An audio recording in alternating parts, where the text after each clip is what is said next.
પોરબંદરની જૂની કલેક્ટર કચેરી નજીક આવેલ હોટલ લીલાસ નજીક જે પોરબંદરના છાયા વિસ્તારમાં રહેતા રાણી લાખા ખૂટી નામના જે એક વૃદ્ધા વ્યક્તિ જે છે તે આજે સવારે 11 વાગ્યાની અરસામાં આ જે હોટલ લીલાસ નજીકથી પસાર થઈ રહ્યા હોય ત્યારે એક જે વ્યક્તિ સહિત કુલ 4 શખ્સો છે તે તેઓની ગળામાં રહેલ ચેન તેમજ બુટ્ટીની લૂંટ ચલાવી કુલ 1,70,000ના જે દાગીના છે તે આ વૃદ્ધા પાસેથીને લૂંટ ચલાવી અને રિક્ષામાં બેસીને ફરાર થઈ જાય છે.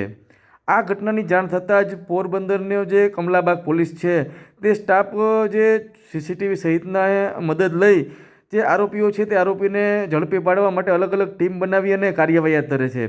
અને મહત્ત્વની વાત છે કે ગણતરીની કલાકમાં જ જે આ ચારેય આરોપીઓ જે છે તેમને પેરેડાઇઝ વિસ્તાર નજીકથી જે પેરેડાઇઝ ફુવારા છે નજીકથી ને રિક્ષામાંથી જે આ લોકો જ્યારે પસાર થઈ અને ફરાર થવાની ફિરાકમાં હતા ત્યારે ચોક્કસ બાતમીના આધારે આ જે ચારેય શખ્સો જે છે તેમને ઝડપી પાડવામાં આવ્યા છે. એક મહિલા સહિત જે 4 શખ્સો ઝડપાયા છે જે આરોપીઓ તે અહીંથી ફરાર થઈ અને જૂનાગઢ જવાના હોય તેવી જે જાણકારી છે તે મળી રહી છે. ને શિવરાત્રિનો જે મેળો છે તેમાં પણ લૂંટ અને ચોરીને અંજામ આપવાના હતા.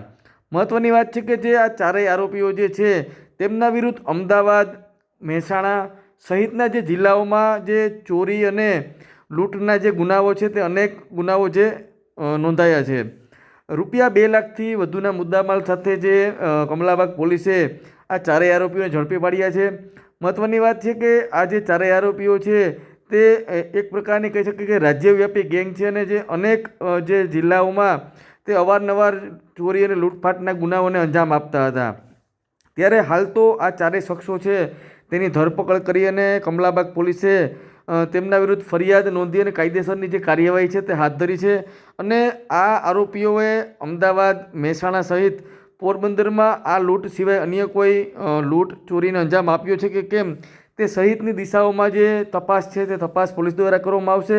હાલ તો કહી શકાય કે આ મુદ્દામાલ સાથે આરોપીઓને ઝડપી અને કમલાબાગ પોલીસે ખૂબ જ ઉત્તમ કામગીરી છે તે કરી હોય તેમ કહી શકાય.